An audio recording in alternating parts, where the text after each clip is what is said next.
പാലം നമ്പർ 1 പാണക്കാട് പാലം 2005 ഉദ്ഘാടനം കഴിഞ്ഞ ഈ പാലം ബന്ധിപ്പിക്കുന്നത് വേങ്ങര മലപ്പുറം കോട്ടക്കൽ മലപ്പുറം റോഡുകളെ.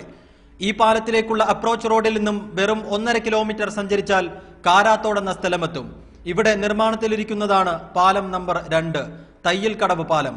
വ്യവസായ മന്ത്രി പി.കെ. കുഞ്ഞാലിക്കുട്ടിയുടെ വീടിന് മുമ്പിലേക്കാണ് ഈ പാലം എത്തിച്ചേരുക.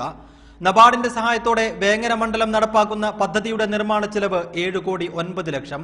ഒന്നാം പാലം ബന്ധിപ്പിക്കുന്ന അതേ റോഡിൽ തന്നെയാണ് ഈ പാലവും എത്തിച്ചേരുക. വീണ്ടും വേങ്ങര ഭാഗത്തേക്ക് സഞ്ചരിക്കുമ്പോൾ വെറും 1 കിലോമീറ്റർ പിന്നിട്ടാൽ കാരാത്തോട് കോട്ടുമലയെത്തും.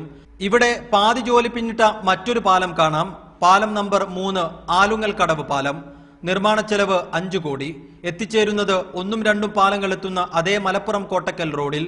രണ്ടാം പാലം വഴി തുറന്നത് മന്ത്രി കുഞ്ഞാലിക്കുട്ടിയുടെ വീടിന് മുന്നിലേക്കായിരുന്നുവെങ്കിൽ ഈ പാലത്തിന്റെ അപ്രോച്ച് റോഡ് കടന്നുപോകുന്നത് അദ്ദേഹത്തിന്റെ തറവാടിന് മുന്നിലൂടെ. 3 പാലങ്ങളും നിർമ്മാണം തുടങ്ങിയത് UDF മന്ത്രിസഭ അധികാരത്തിലെത്തിയതിനു ശേഷം. ഒറ്റ പാലം ആവശ്യമുള്ളിടത്താണ് 3 പാലങ്ങൾ.